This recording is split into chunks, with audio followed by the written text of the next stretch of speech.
Hello dear champions, this is your mentor Saikat Das. আর আজ আমরা শুরু করতে চলেছি তোদের মাধ্যমিকের জন্য খুব খুব খুব দরকারি পর্ষদের টেস্ট পেপারের ভৌত বিজ্ঞানের তৃতীয় সেটের এমসিকিউ এবং এসএকিউ।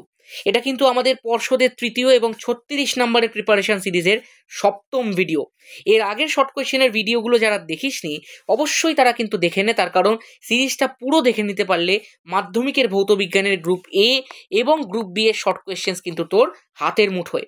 এর বাইরে কোনো প্রশ্ন কিন্তু তোর পরীক্ষায় আসবে না, কিন্তু তার জন্য প্রত্যেকটা ভিডিওকে কিন্তু তোকে ভালো করে দেখতে হবে। ভিডিওগুলো অবশ্যই আমার চ্যানেলের প্লেলিস্ট থেকে তোরা দেখে নিতে পারছিস। আর অবশ্যই বলে রাখি, চ্যানেলটা কিন্তু একটু সাবস্ক্রাইব করে রাখ, কারণ বাজারে অ্যাভেলেবেল প্রত্যেকটা স্ট্যান্ডার্ড টেস্ট পেপার এবং পর্ষদের টেস্ট পেপার থেকে সব পেজ ধরে ধরে আমি কিন্তু প্রত্যেকটা ভিডিও করব, যেগুলো দেখে নিলে 36 নাম্বার কিন্তু তোর ডান। ঠিক আছে? আচ্ছা, একটা কথা মাথায় রাখিস যে প্রত্যেকটা ভিডিওতে আমি শর্ট কোয়েশ্চেন্সগুলোকে কিন্তু খুব ডিটেলে এক্সপ্লেন করছি, যার ফলে যার প্রিপারেশন অতটাও ভালো নেই তারা কিন্তু রেগুলারলি এই ভিডিওগুলোকে দেখে এখান থেকে শিখে তার প্রিপারেশনটাকে অনেকটা ভালো করে নিতে পারবে। অনেকের পাস নাম্বার তোলার জন্যই ভিডিও দেখার, তো তাদের কিন্তু এই ভিডিওগুলো খুব উপযোগী, কারণ এগুলোকে তুমি রেগুলার করতে থাকলে তোমার নাম্বার ইনক্রিজ হবেই এবং ফিজিক্যাল সায়েন্সে তোমার ওভারঅল কনসেপ্ট ডেভেলপমেন্ট আমি করে দেখাবো। তার জন্য কিন্তু আমাদের ওয়ান শট রিভিশনসগুলোও আসছে, সেগুলোকেও কিন্তু দেখতে হবে। চ্যানেলে অলরেডি কয়েকটা আপলোডেড আছে। আর যাদের প্রিপারেশন কিন্তু অনেকটা ভালো আছে তারাও কিন্তু এই ভিডিওগুলোকে দেখে আস্তে আস্তে 100 নম্বরের দিকে মুভ করছিস। ভিডিওটা লাইক করিস, শেয়ার করিস বন্ধুদের সাথে এবং অবশ্যই চ্যানেলটাকে সাবস্ক্রাইব করে পাশে থাকিস। তাহলে দেখা যাক প্রথম প্রশ্নটা কি বলে দিয়েছে। বলেছে প্রধান গ্রিন হাউস গ্যাস কোনটা? উত্তর তো CO2 হবে। একটা জিনিস খুব গুলিয়ে যায় ছেলে মেয়েদের, একটুখানি ক্লিয়ার করি। তোমাকে যদি কখনো প্রশ্ন করা হয় ওজোন স্তর ধ্বংসে মুখ্য ভূমিকা কে পালন করে, সেইটার উত্তর কিন্তু তোমার CFC হবে। এই জিনিসটাকে মনে রাখার একটা সহজ উপায় বলি। ধরো এই যে আমাদের ভূপৃষ্ঠ আছে, সেখান থেকে বায়ুমণ্ডলের ওজোন স্তর তো অনেকটা উঁচুতে। কার্বন ডাই অক্সাইড বায়ু অপেক্ষা অনেক ভারী, সেই কারণে সে কিন্তু ওজোন স্তর পর্যন্ত উঠতেই পারে না। তাই ওজোন স্তর ধ্বংসে কার্বন ডাই অক্সাইডের কিন্তু তেমন ভূমিকা থাকে না। এইটাই কিন্তু মনে রাখার উপায়। অনেকে গুলিয়ে ফেলি সেটা, ওজোন স্তর আর গ্রিন হাউস গ্যাস কোনটা কোথায় মুখ্য ভূমিকা পালন করে। ঠিক আছে, চলো, আশা করছি আর ভুল হবে না। নেক্সট প্রশ্ন বলেছে আদর্শ গ্যাসের চাপের রাশিমালা কোনটা? উত্তর হচ্ছে P = 1/3 ρ c²। এর প্রমাণটা উঁচু ক্লাসে গিয়ে শিখতে পারবে। পরেরটা দেখি। বলেছে STPতে 44.8 লিটার একটা গ্যাসের ভর 56 গ্রাম, গ্যাসটা দ্বি পরমাণু হলে পারমাণবিক ভর কত? মারাত্মক প্রশ্ন, ভেরি ভেরি ইম্পর্টেন্ট কোয়েশ্চেন, ভালো করে দেখো। দেখ, আমি যে আগের পেপারগুলো করেছিলাম ABTA বা টার্গেটের মিক্স পেপার, সেখানে দেখবি এই ধরনের প্রশ্ন আমি কিন্তু আগেও এনকাউন্টার করেছি। যারা ওই ভিডিওগুলোকে দেখিসনি, ওরকম 4টে ভিডিও রেডি করা আছে, প্লাস পর্ষদের এটা নিয়ে আমাদের 3 নম্বর ভিডিও। প্রত্যেকটা MCQ সিরিজগুলোকে দেখ, ভিডিওগুলোকে দেখ, পুরো রেডি হয়ে যাবে। 36-এ 36 পেতে বাধ্য তুই। অনেকে কিন্তু পুরো ভিডিও দেখছিস না, এগুলো করিস না, পুরো ভিডিওটা দেখ। যেগুলো যেগুলো পারবি না খাতার মধ্যে লিখে রাখ, কনসেপচুয়ালি এক্সপ্লেন করছি প্রত্যেকটা জিনিসকে তোদের জন্য। চলো শুরু করা যাক। দেখ, তোরা আমার কাছে শুনেছিস এই ব্যাপারটা যে আমরা যদি STPতে 22.4 লিটার কোনো একটা গ্যাসকে নিই, তাহলে সেই গ্যাসের ভরটাকেই আমরা আণবিক ভর বলে থাকি। মানে আমি বিষয়টা কি বলতে চাইলাম একটুখানি এক্সপ্লেন করি। বলতে চাইলাম যে যদি আমরা STPতে 22.4 লিটার কার্বন ডাই অক্সাইড নিই, তাহলে তার ভরটা হয়ে যাবে 44 গ্রাম। ব্যাপারটা বুঝতে পারছো? কারণ 44 গ্রামটা হচ্ছে কার্বন ডাই অক্সাইডের আণবিক ভর। যদি আমরা STPতে 22.4 লিটার অক্সিজেন গ্যাস নিই, তাহলে তার ভরটা হয়ে যাবে 32 গ্রাম, কারণ অক্সিজেনের আণবিক ভরটাই 32। আশা করব ক্লিয়ার। এইবার একটুখানি প্রশ্নের মধ্যে আসি। হ্যাঁ, প্রশ্নটা দেখো কি বলে দিয়েছে। বলে দিয়েছে যে আমাকে যে গ্যাসটা দেওয়া হয়েছে সেটা 44.8 লিটার দেওয়া হয়েছে STPতে। তাহলে 44.8 লিটার গ্যাসের ভর আমাকে দিয়ে দিয়েছে 56 গ্রাম। তাহলে আমি এখান থেকে বার করে নিতে পারি তো যে 22.4 লিটার কোনো একটা গ্যাসের ভর কত। দেখ, 44.8 থেকে 22.4-এ আসতে গেলে 2 দিয়ে ভাগ করতে হয়। তাহলে এই দিকেও তুই 2 দিয়ে ভাগ করে দে। অ্যান্সার কত হয়ে গেল বল? 28 গ্রাম হয়ে গেল। একদম কারেক্ট। আচ্ছা, এই 28 গ্রামটা গ্যাসটার কি ভর? তুই বলবি আণবিক ভর। একদম। আচ্ছা, এইবার আমাকে একটা কথা বল, যখন তুই অক্সিজেনের আণবিক ভর বার করিস সেখানটা তুই কিভাবে করিস? দেখ তো, অক্সিজেন তো দ্বিপরমাণু। অক্সিজেন অণুটার মধ্যে পরমাণু কটা রয়েছে? 2টো আছে, ওই জন্য এটা দ্বিপরমাণু। দেখ, তুই কি করে বার করিস? তুই জানিস অক্সিজেনের পারমাণবিক ভর হচ্ছে 16। যেহেতু দ্বিপরমাণু, তুই 2 দিয়ে গুণ করিস, তাহলে তুই অ্যান্সার পেয়ে যাস 32। আশা করব ক্লিয়ার। তাহলে এমনি তোকে একটা গ্যাস বলে দিয়েছে, যে গ্যাসটা হচ্ছে দ্বিপরমাণু, সেই গ্যাসটার তুই আণবিক ভর পেয়ে গেছিস 28। তো তোকে বলেছে গ্যাসটার পারমাণবিক ভর কত, তুই ধরে নে গ্যাসটার পারমাণবিক ভর হচ্ছে এক্স। এবার কটা পরমাণু আছে বলে দিয়েছে, দ্বিপরমাণু, মানে দুটো পরমাণু আছে, তাহলে 2 দিয়ে এক্স কে গুণ করে দে। যেটা পেলি সেটাই তো আণবিক ভর, সেই আণবিক ভরের ভ্যালুটাই কত পেয়ে গেছিস বল, 28। তাহলে 2x ইকুয়াল টু 28, তাহলে এক্স মানে পারমাণবিক ভর কত বেরিয়ে গেল বল, 14 বেরিয়ে গেল। তাহলে x equal to 14 will be your correct option. আশা করবো ক্লিয়ার আছে, ঠিক আছে। চলো নেক্সট প্রশ্ন দেখা যাক। বলেছে একটি গভীর হ্রদের উপরিতলের জলের তাপমাত্রা -2 ডিগ্রি সেলসিয়াস, হ্রদের তলার তাপমাত্রা কত? প্রচুর দিচ্ছে কিন্তু এই প্রশ্নটা, ঠিক আছে। দেখবি এটা হচ্ছে অ্যাকচুয়ালি 9-এ পড়েছিস, জলের ব্যতিক্রান্ত প্রসারণ এর একটা প্রয়োগ। এই জন্যই শীত প্রধান দেশের মধ্যে জলের তলায় কিন্তু বহু প্রাণী বেঁচে থাকতে পারে, কারণ জলের তলার যে তাপমাত্রা হয় সেটা সর্বদা 4 ডিগ্রি সেন্টিগ্রেড হয়, ঠিক আছে। চলো নেক্সট প্রশ্ন দেখা যাক কি বলে দিয়েছে। বলেছে একটা অবতল দর্পণকে জলে ডোবানো হলে তার ফোকাস দৈর্ঘ্যের কি ঘটে? দেখ, আমি আগের দিন এই প্রশ্নটা কিন্তু করিয়েছিলাম লেন্স দিয়ে, আর আজকে এই প্রশ্নটা দিয়ে দিয়েছে দর্পণ দিয়ে। মনে রাখবি, দর্পণকে যখন জলের মধ্যে ডোবানো হয় তার ফোকাস দৈর্ঘ্য কিন্তু অপরিবর্তিত থাকে, আর লেন্সকে জলে ডোবালে কি হয় সেটা জানার জন্য আগের পর্ষদের ভিডিওটা দেখতেই হবে, ঠিক আছে। চলো, বলে দিয়েছে নিচের কোনটি সর্বদা অসৎবিম্ব তৈরি করে? সবসময় খেয়াল রাখবে, অবতল লেন্স সর্বদা অসৎবিম্ব তৈরি করে, ঠিক আছে। চলো নেক্সট, বলে দিয়েছে নিম্নলিখিত রোধগুলির মধ্যে সমবিভব পার্থক্যে কোনটির মধ্যে দিয়ে সর্বনিম্ন প্রবাহ মাত্রা হবে? আরে বাবা, যার রোধ সব থেকে বেশি তার মধ্যে দিয়েই তো প্রবাহ মাত্রা সবচেয়ে কম হবে, ব্যাপারটা বুঝতে পারলি তো? তাহলে সব থেকে বেশি কোনটা আছে? আমি দেখতে পাচ্ছি 25 আছে, তাহলে 25 ইজ দ্য কারেক্ট অপশন, যার মধ্যে দিয়ে প্রবাহ মাত্রাটা সর্বনিম্ন হতে চলেছে। নেক্সট দেখি, বলেছে আর মানের এক্সটি রোধ। এই জন্যই আমি এবারে প্রত্যেককে বলছি পর্ষদের বইটা সলভ করতে, মারাত্মক প্রশ্ন দিয়েছে এবারে। দেখো, আর মানের এক্সট্রা রোধ সমান্তরাল সমবায় যুক্ত থাকলে তাদের তুল্য রোধ কি হবে? একটুখানি তোরা নিজেরাই অ্যান্সার বলবি। দেখ আর মানের যদি দুখানা রোধ থাকে, তারা যদি সমান্তরাল সমবায় যুক্ত থাকে, তাহলে আমি ধরে নিলাম তুল্য রোধ হচ্ছে 1/, ছোট আর। আমি তুল্য রোধটাকে ছোট আর ধরছি, কারণ যে রোধগুলো দিয়ে দিয়েছে সেগুলোকে বড় আর দিয়ে দিয়েছে। তাহলে সেইটাকে কিভাবে বার করে বলতো? 1/r + 1/r, কারণ দুখানা রোধ দিয়ে দিয়েছে। তাহলে এটাকে যদি আমি লসাগু করি, অ্যান্সার বের করলে কত হবে? 2/r, কিন্তু এটা তো 1/r এর ভ্যালু। তাহলে তুল্য রোধের মানটা কত হবে? তুল্য রোধের মান হবে হচ্ছে r/2। ঠিক একই রকম ভাবে যদি তুই 3টে রোধ নিয়ে করিস, তখন তুই দেখতে পাবি তুল্য রোধের ভ্যালুটা হচ্ছে r/3। তুই যদি 4টে রোধ নিয়ে করিস, তুই দেখতে পাবি তুল্য রোধের ভ্যালুটা হচ্ছে r/4। মানে যতগুলো তুই রোধ নিয়ে করবি ততটা ডিভাইড হয়ে যাবে। তাহলে তুই যদি এক্স খানা আইডেন্টিক্যাল রোধ নিয়ে তাদের সমান্তরাল সমবায়ের তুল্য রোধ বার করতে চাস, তাহলে তার অ্যান্সার হয়ে যাবে r/x। আশা করবো ক্লিয়ার। নেক্সট, বলেছে ভরহীন কোনটা? একদম বুঝতে পারছিস, গামা ইজ ভরহীন। নেক্সট, তীব্রতম তড়িৎ ঋণাত্মক মৌল, এগুলো খুব সোজা প্রশ্ন, fluorine is the correct option. আচ্ছা, এখানে আমার কথা বলার আছে। যদি তোমাকে বলে দেয় পর্যায় সারণীতে ইলেকট্রন আসক্তি, মানে ইলেকট্রনের প্রতি চাহিদা বা ইলেকট্রনের প্রতি ভালোবাসা, ইলেকট্রনকে পাওয়ার প্রবণতা, পাওয়ার জন্য তার লালসা, এই জিনিসটাকেই আসক্তি বলা হয়। সেটা সর্বাধিক কার? এই প্রশ্নটা অনেকে ফ্লুরিন লিখে দেয় অ্যান্সার, বাট মনে রাখবি এটা হচ্ছে ক্লোরিন। এর উত্তর জানতে গেলে ক্লাস 11-এ অবশ্যই কেমিস্ট্রিতে জয়েন করতে হচ্ছে। নেক্সট, বলে দিয়েছে কোন যৌগটির গলনাঙ্ক এবং স্ফুটনাঙ্ক সব থেকে বেশি? NaCl is the correct option. তার কারণ আমি দেখতে পাচ্ছি এটাও সমযোজী, এটাও সমযোজী, এটাও সমযোজী। তোরা জানিস আয়নীয় যৌগের গলনাঙ্ক এবং স্ফুটনাঙ্কটা অনেক বেশি হয়, ঠিক আছে, অ্যাজ কম্পেয়ার টু সমযোজী। নেক্সট, যে তড়িৎদ্বারটি ব্যাটারির ধনাত্মক মেরুর সঙ্গে যুক্ত তাকে কি বলা হয়? অ্যানোড বলা হয়। এবং ঋণাত্মক মেরুর সঙ্গে যেটা যুক্ত থাকে সেটাকে ক্যাথোড বলা হয়। এটাকে মনে রাখার একটা উপায় শিখিয়ে দেবো। দেখ, পজিটিভ মেরুর সঙ্গে যুক্ত তড়িৎদ্বারটাকে তো অ্যানোড বলে, শেখালাম। এবার তোকে আমি শিখিয়েছিলাম A for anode, A for anion. তাহলে অ্যানোডের দিকে কে ধাবিত হয়? তুই বলবি অ্যানায়ন ধাবিত হয়। কেন অ্যানায়ন ধাবিত হয় রে? কারণ অ্যানোডের চার্জটা হচ্ছে প্লাস, ওই জন্যই ধাবিত হয়, আর অ্যানায়ন তো মাইনাস। এই জন্যই পজিটিভ প্রান্তের সঙ্গে যুক্ত তড়িৎদ্বারটা হচ্ছে অ্যানোড। আশা করবো ক্লিয়ার।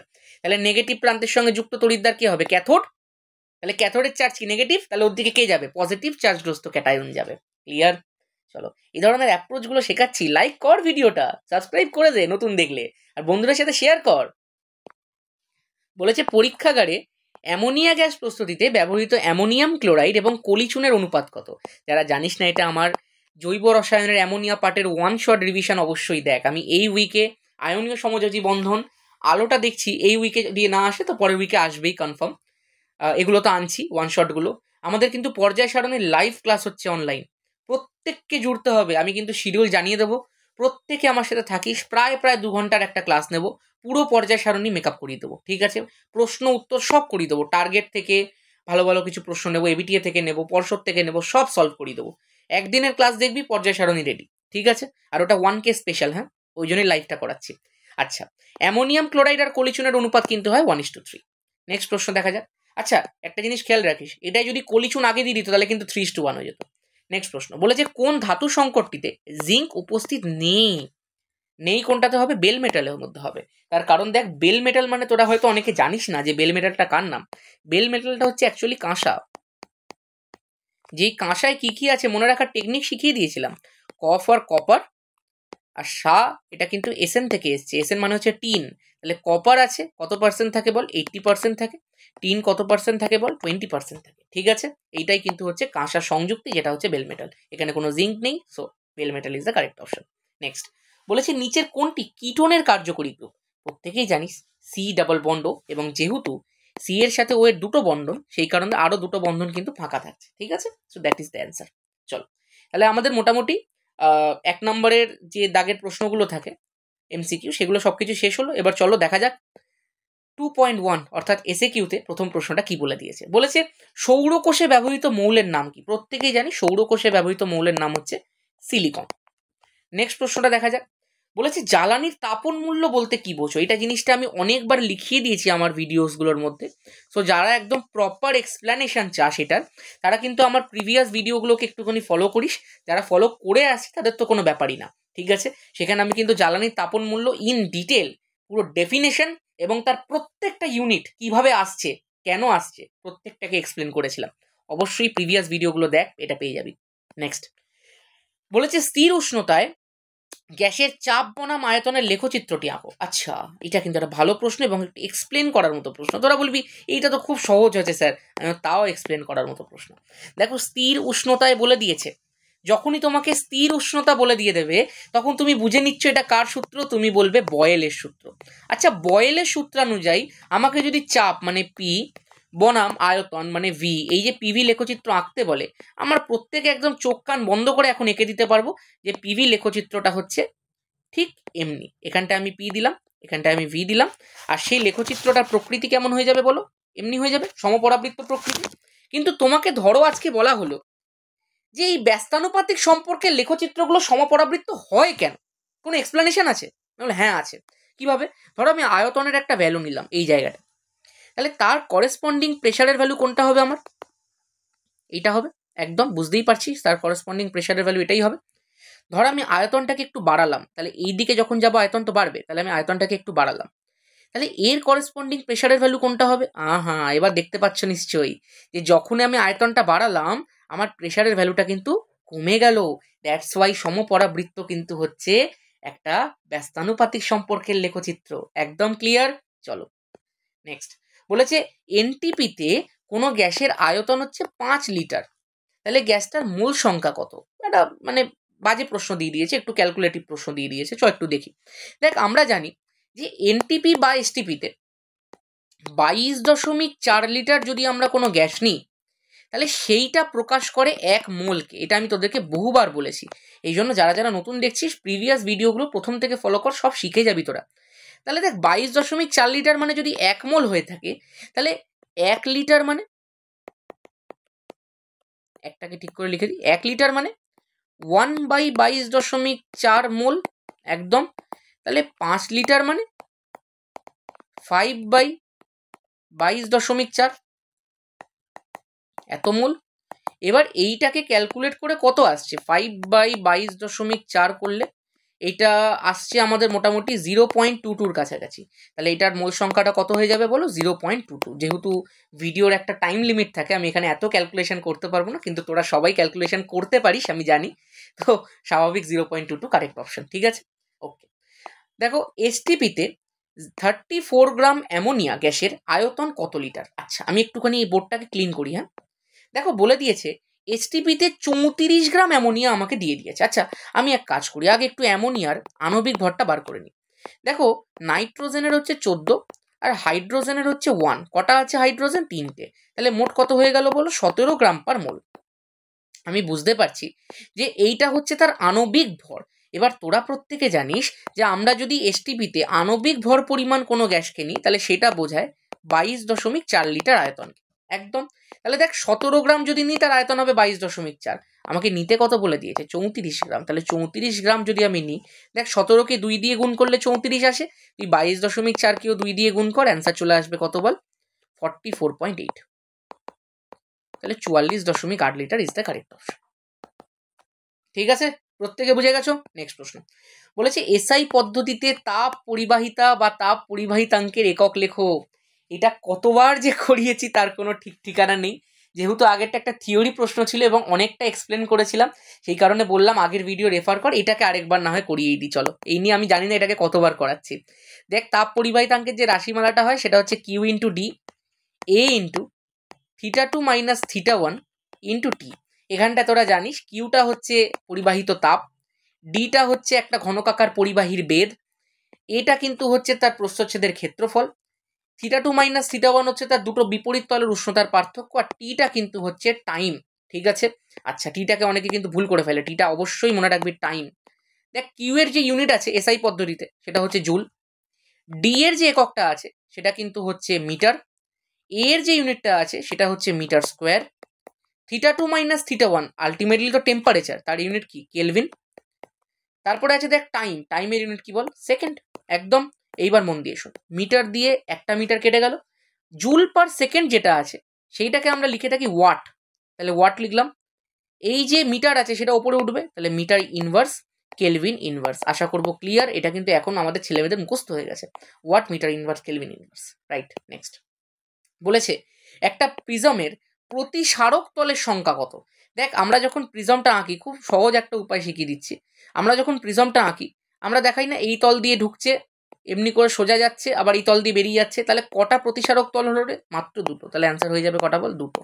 বলেছে শূন্য মাধ্যমে আলোর বেগ কত? সবসময় মনে রাখ 3 × 10⁸ মিটার পার সেকেন্ড। ওকে, চলো নেক্সট প্রশ্নটা দেখি কি বলেছে। আচ্ছা, তার আগে একটা কথা বলি, তোরা যখন পরীক্ষাতে আলোর আঁকা আঁকবি তখন খেয়াল রাখিস আলোর যে কোনো আঁকাতে আলোক রশ্মির গতিপথ এই ধরনের অ্যারো দিয়ে দেখাবি। কিন্তু আমি জাস্ট এখানে একটা রাফ ডায়াগ্রাম এঁকেছি বলে আমি দেখাচ্ছি না এখন আর তেমনভাবে, কিন্তু তাও দেখিয়ে দিলাম এটার জন্যই যে তোদের যখন আলোর ওয়ান শট রিভিশনটা দেবো এখানে আমি সমস্ত জিনিসগুলোকে ডিসকাস করব এবং সব প্রমাণগুলোকে শেষবারের মতো দারুণভাবে শিখে নেওয়ার জন্য ওই ভিডিওটা কিন্তু অবশ্যই দেখতে হবে, ওখানে যেন বেশ ভালো অ্যামাউন্ট অফ ভিউজ হয়। ঠিক আছে, প্রচুর প্রচুর শেয়ার করিস।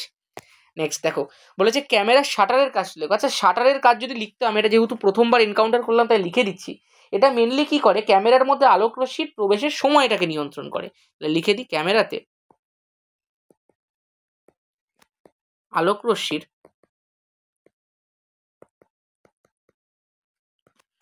প্রবেশের সময় নিয়ন্ত্রণ করে। ঠিক আছে, চলো পরের প্রশ্নটা দেখা যাক। বলেছে ইলেকট্রনগুলি যেদিকে যায়, ভালো করে পড়ো, তার বিপরীত দিকে তড়িৎ প্রবাহের অভিমুখ বলে ধরা হয়। একদম সত্য কথা।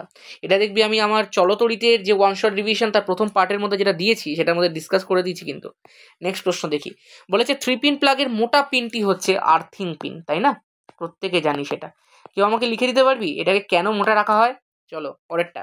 বলেছে মানব কল্যাণে নিউক্লিয় রিঅ্যাক্টরের একটা ব্যবহার লেখো। মনে রাখবি নিউক্লিয় রিঅ্যাক্টর বিদ্যুৎ শক্তি বা তড়িৎ শক্তি উৎপাদনে ব্যবহার করা হয়। বিদ্যুৎ বা তড়িৎ শক্তি উৎপাদন, এটা কিন্তু একটা এমন কাজ নিউক্লিয়ার রিঅ্যাক্টরে যেটা মানব কল্যাণে কাজে লেগে থাকে। আচ্ছা, কি বলে দিয়েছে? বলেছে এক রাদারফোর্ড ইকুয়াল টু 10⁻⁶ বিঘটন পার সেকেন্ড। একদম সত্য কথা। নেক্সট প্রশ্ন দেখি। বলে দিয়েছে বাম স্তম্ভের সাথে ডান স্তম্ভের সামঞ্জস্য বিধান করে একটি সন্ধিগত মৌল, নিকেল হবে একটি সন্ধিগত মৌল 1। বলেছে ইউরেনিয়ামত্তর মৌল, এটা কোনটা হবে বলো? প্লুটোনিয়াম হবে, এটা 2। তারপর বলেছে থার্মিট পদ্ধতিতে উচ্চ উষ্ণতায় Fe2O3 বিজারিত করে, নিশ্চয়ই বুঝতে পারছিস প্রত্যেকে, অ্যালুমিনিয়াম। ধাতু সংকর কাঁসাতে উপস্থিত টিন হয়ে যাবে। দেখবি এইটা হচ্ছে কিন্তু পর্ষদের ফার্স্ট সেটেরটা। আমি ভুল করে যখন ফার্স্ট সেট করিয়েছিলাম তখন থার্ড সেটের ম্যাচিংটা দিয়ে দিয়েছিলাম, তাই আজকে থার্ড সেটে ফার্স্ট সেটেরটা দিয়ে দিলাম, আলটিমেটলি রিকভার হয়ে গেল। চলো দেখা যাক তাহলে পরের প্রশ্নটা কি বলে দিয়েছে। বলেছে H2O অণুর লুইস ডট গঠনচিত্র অঙ্কন করো। একটুখানি মন দিয়ে দেখ, যারা এগুলো পারিস না তাদের জন্য কিন্তু আমার ওয়ান শট রিভিশন খুব তাড়াতাড়ি আসছে, সেখানে এগুলো সব শিখিয়ে দেবো। আর যারা অলরেডি পারিস তারা একটুখানি দেখে নে। দেখ H2O যখন আঁকছি, এখানটা একটা হাইড্রোজেন দিলাম, এখানটা একটা হাইড্রোজেন দিলাম, মধ্যখানে একটা অক্সিজেন দিলাম, এখানটা একটা প্লাস দিলাম, এখানটা একটা প্লাস দিলাম। জানিস অক্সিজেনের ইলেকট্রন সংখ্যা 8 হয়, তাহলে বিন্যাসটা কি হয়ে যাবে বল? কে কক্ষে 2, এল কক্ষে 6টা। তার মানে এখানটা তোকে বিন্যাসটা লিখতে হবে 2,6 হয়ে গেল। এখানটা দেখ হাইড্রোজেনের একটা করে ইলেকট্রন হয়, সেই কারণে এটার ইলেকট্রন বিন্যাসটা বিলাসিতা, তাই এরকমভাবে লিখে দিলাম। দেখ এর যে একখানা ইলেকট্রন আছে সেটাকে আমি এরকমভাবে দেখালাম, এটাকে এরকমভাবে দেখালাম। আর অক্সিজেনের যে শেষ কক্ষে মোট 6খানা ইলেকট্রন আছে, সেই 6টা ইলেকট্রনকেও দেখ আমি এরকম করে দেখাচ্ছি। 1, 2, 3, 4, 5, 6টা। আশা করবো ক্লিয়ার আছে। শুধুমাত্র তোকে শেষ কক্ষপথের ইলেকট্রনসগুলোকেই দেখাতে হবে, ঠিক আছে? এইবার একটুখানি মন দিয়ে শোন, শেখার চেষ্টা কর। দেখ হাইড্রোজেনের কাছে একটা ইলেকট্রন আছে, কিন্তু সে চাইছে তার নিকটতম নিষ্ক্রিয় মৌল হিলিয়াম হতে। তাহলে তার আর কটা ইলেকট্রন লাগবে? হিলিয়ামের জানিস তোরা প্রত্যেকে 2টো ইলেকট্রন থাকে, তাহলে তার আর আরেকটা ইলেকট্রন লাগবে, ঠিক আছে? এইবার একটুখানি মন দিয়ে শোন। তাহলে হাইড্রোজেন যদি একটা ইলেকট্রন নিতে চায়, মানে ওর যদি দরকার থাকে, তাহলে সমযোজী বন্ধনের নিয়ম অনুযায়ী ওকে তার একটা ইলেকট্রন আগে শেয়ার করতে হবে। এই হাইড্রোজেনটাও চাইছে তার নিকটতম নিষ্ক্রিয় মৌল হিলিয়াম হতে, তাহলে ওকেও একটা ইলেকট্রন নিতে হবে, তাহলে ওকেও তার এই ইলেকট্রনটাকে শেয়ার করতে হবে। কারণ তোরা জানিস সমযোজী বন্ধনের নিয়ম হচ্ছে তুমি একটা শেয়ার করলে 2টো পাবে, ঠিক আছে? এবার অক্সিজেনের কথাটায় আয়। অক্সিজেন চাইছে তার নিকটতম নিষ্ক্রিয় মৌল নিয়ন হতে। নিয়নের কাছে কটা ইলেকট্রন আছে? 10টা। ইলেকট্রন বিন্যাস কত? 2, 8। তাহলে সে শেষ কক্ষপথে কটা ইলেকট্রন রাখতে চাইছে বল? 8টা ইলেকট্রন রাখতে চাইছে। তাহলে ওর 2টো ইলেকট্রনের দরকার আছে, তাহলে সমযোজী বন্ধনের নিয়ম অনুসারে ওকে আগে কটা শেয়ার করতে হবে? নিশ্চয়ই 2টোই শেয়ার করতে হবে, কারণ 2টো শেয়ার করলে ও এক্সট্রা 2টো পাবে। ব্যাপারটা বুঝতে পেরেছিস? ওর তো আলটিমেট 2টো লাগবে, ওর 2টো পেতে গেলে ওকে আগে 2টো শেয়ার করতে হবে। তাহলে একে একটা শেয়ার করলো, একে একটা শেয়ার করলো। ওকে, আশা করবো কিছুটা কনসেপ্ট ডান হয়েছে। এইবার একটুখানি মন দিয়ে শোনো। এখান থেকে আমরা যেটা লিখতে পারি সেটা হচ্ছে, এই যে আমি হাইড্রোজেনটা লিখলাম, এখানটা দেখতে পাচ্ছ একটা ডট ইলেকট্রন হাইড্রোজেনের আর একটা ক্রস ইলেকট্রন অক্সিজেনের হয়েছে। অক্সিজেনটা এখানটায় লিখলাম। দেখো এই একটা ডট ইলেকট্রন হাইড্রোজেনের, একটা ক্রস ইলেকট্রন অক্সিজেন হয়েছে, নিয়ে আরও একটা হাইড্রোজেনকে আমি লিখলাম। এইবার একটুখানি মন দিয়ে দেখ, এই হাইড্রোজেনটা এই 2টো ইলেকট্রনকে ইউজ করলো, তাহলে হিলিয়াম হয়ে গেল। এই হাইড্রোজেনটা এই 2টো ইলেকট্রনকে ইউজ করলো, তাহলে হিলিয়াম হয়ে গেল। এবার অক্সিজেনের কথাটা দেখ। অক্সিজেনের মাথার ওপরে দেখ এখানে 2খানা আর এখানটায় 2খানা ইলেকট্রন পড়ে রইলো, যারা বন্ধন গঠনে অংশগ্রহণ করলো না, এদেরকে আমরা বলবো নিঃসঙ্গ ইলেকট্রন। এইবার মন দিয়ে দেখ, অক্সিজেন কাকে কাকে ইউজ করবে? এই পুরোটাকে। তাহলে অক্সিজেনের শেষ কক্ষপথে কটা ইলেকট্রন হয়ে গেল? ওপরে 2টো, নিচে 2টো, 4টে, এই 2টো 6টা আর এই 2টো 8টা। তাহলে আশা করবো ক্লিয়ার যে অক্সিজেন হয়ে গেল এখানে 2,8, হাইড্রোজেনসগুলো প্রত্যেকটা হয়ে গেল 2 করে। তাহলে এইবার তোদের যে টার্গেটটা ছিল সেটা কিন্তু পূরণ হয়ে গেছে, প্রত্যেকেই নিজের নিজের নিকটতম নিষ্ক্রিয় মৌল হয়ে গেছে। এবার দেখো হাইড্রোজেন আর এই অক্সিজেনের মাঝে 2খানা ইলেকট্রন, 2টো ইলেকট্রন মাঝে একটা বন্ড। তাহলে এখানেও দেখো অক্সিজেন হাইড্রোজেনের মাঝে 2টো ইলেকট্রন, 2টো ইলেকট্রন মানে একটা বন্ড। তাহলে দেখো এইভাবে তৈরি হয়ে গেল তোমাদের H2O অণু। আশা করবো ক্লিয়ার, ডান আছে পুরো, একদম ক্লিয়ার। চলো নেক্সট দেখা যাক। আচ্ছা একটা কথা শুধু বলে রাখি, এই নিঃসঙ্গ ইলেকট্রনসগুলো কিন্তু দেখিয়ে দিবি, হ্যাঁ এখানটা তো আমি দেখিয়ে দিচ্ছি। ওকে ডান, আর কোনো দরকার নেই কিছু শেখার। আমি আশা করবো প্রসেসটা সবাই শিখে গেছিস, এই প্রসেসেই করতে থাক। নেক্সট দেখি, বলে দিয়েছে তড়িৎ বিশ্লেষণে কোন তড়িৎ দ্বারে বিজারণ ঘটে। বিজারণ ঘটে সেটা জানার জন্য একটুখানি লজিক্যালি পড়তে হবে। কিভাবে দেখো তো, তোরা জানিস যে বিজারণ মানে হচ্ছে ইলেকট্রন গ্রহণ। এবার ইলেকট্রন গ্রহণ কে করবে বল? যার কাছে ইলেকট্রন কম আছে। তার মানে ইলেকট্রন কম কার কাছে আছে? ক্যাটায়ন আর অ্যানায়নের মধ্যে ক্যাটায়নের কাছে ইলেকট্রন কম আছে, তাহলে সেই ইলেকট্রন গ্রহণ করতে চাইবে। আচ্ছা ক্যাটায়ন তাহলে কোন দিকে যায়? ক্যাটায়ন তো যায় ক্যাথোড তড়িৎদ্বারের দিকে, তাহলে নিশ্চয়ই ক্যাথোড তড়িৎদ্বারের মধ্যে গিয়েই ওই ইলেকট্রনটাকে গ্রহণ করবে এবং তার বিজারণ ঘটাবে। তাহলে কোন তড়িৎদ্বারের মধ্যে বিজারণ ঘটে? উত্তর হচ্ছে ক্যাথোড। এইভাবে মনে রাখতে হবে লজিক্যালি। দেখো নেক্সট প্রশ্নটা কি বলে দিয়েছে। বলে দিয়েছে কোনো তড়িৎ বিশ্লেষ্যের জলীয় দ্রবণের তড়িৎ বিশ্লেষণের সময় দ্রবণের তড়িতের বাহক কারা? আয়ন। ক্যাটায়ন আর অ্যানায়নগুলোই তড়িতের বাহক। শুধু একটাই রিকোয়েস্ট তোদের কাছে, যতজন দেখছিস প্লিজ ভিডিওটাকে লাইক করে দে, ভিডিওটাকে শেয়ার করে দে। লাইক আর ওয়াচ মানে যেটা আমাদের ভিউ, ওদের সংখ্যাটা প্লিজ সমান করে দে। ওকে, চলো দেখি নেক্সট প্রশ্নটা কি বলে দিয়েছে। বলেছে বিশুদ্ধ জল তড়িতের কুপরিবাহী কেন? মাথায় রাখ, বিশুদ্ধ জল যেটা আছে সেটা একটা সমযোজী প্রকৃতির যৌগ হয়, আর সমযোজী যৌগ হওয়ার জন্য এরা কিন্তু দেখো আয়নে বিশ্লিষ্ট হয় না বা আয়ন উৎপন্ন কিন্তু করে না, সেই কারণেই বিশুদ্ধ জল তড়িতের কুপরিবাহী হয়। ঠিক আছে, কমপ্লিট। নেক্সট বলেছে লাইকার অ্যামোনিয়ার আপেক্ষিক গুরুত্ব কত? আমি জানি না, এটা নিয়ে কভার করালাম এই প্রশ্নটা। 0.88। নেসলার বিকারকের সংকেত কি? K2Hg(I4) পটাশিয়াম মার্কিউরিক আয়োডাইড, তার ক্ষারীয় দ্রবণটাকেই নেসলার বিকারক বলা হয়ে থাকে। ঠিক আছে, নেক্সট প্রশ্নটা দেখে নেওয়া যাক কি বলে দিয়েছে। বলেছে বিশুদ্ধতম লোহা কোনটা? এটার উত্তর কিন্তু হয়ে যাবে রট আয়রন। এই প্রশ্নগুলোর জন্যই কিন্তু এই সেশনসগুলো খুব দরকার। মাথায় রাখ, একটা বিশুদ্ধতার শ্রেণী লিখে দিচ্ছি। সবার থেকে বেশি বিশুদ্ধ হচ্ছে রট আয়রন, তার থেকে একটু কম হচ্ছে স্টিল, আর সব থেকে কম বিশুদ্ধ কিন্তু হচ্ছে কাস্ট আয়রন। হয়েছে? চলো নেক্সট প্রশ্নটা দেখি কি বলে দিয়েছে। বলেছে দার্শনিকের উল কাকে বলে? জিঙ্ক অক্সাইডকে দার্শনিকের উল বলা হয়। কেউ যদি কারণটা জেনে থাকিস অবশ্যই আমাকে জানা, আর না জেনে থাকলে বল, আমি পরের ভিডিওতে বলে দেবো। নেক্সট প্রশ্ন বলেছে ইথাইল মার্ক্যাপটানের সংকেত লেখো অথবা ইথাইল অ্যাসিডেটের সংকেত লেখো। মাথায় রাখ, ইথাইল মার্ক্যাপটানের যে সংকেত হয় সেটা কিন্তু আমি অনেকবার করে বলেছি তোদের, C2H5SH। ওকে, আচ্ছা, ইথাইল অ্যাসিডেটের সংকেত যারা জৈব রসায়নের ওয়ান শট দেখিসনি তারা পারবি না, যারা দেখেছিস তারা পারবি। দেখ, আমি সবসময় বলে এসেছি অ্যাসিডেট গ্রুপ হচ্ছে এইটা CH3COO, আর ইথাইল আছে বলে তার সঙ্গে জয়েন করতে হবে C2H5। তাহলে এইটা হয়ে গেল ইথাইল অ্যাসিডেট, একটা এস্টার। ঠিক আছে, কমপ্লিট। তাহলে আজকের মতো যে প্রশ্নগুলো ছিল আমাদের কাছে, আমরা প্রত্যেকটা প্রশ্নকে কমপ্লিট করলাম। আশা করছি তোদের ভিডিওটা খুব ভালো লেগেছে।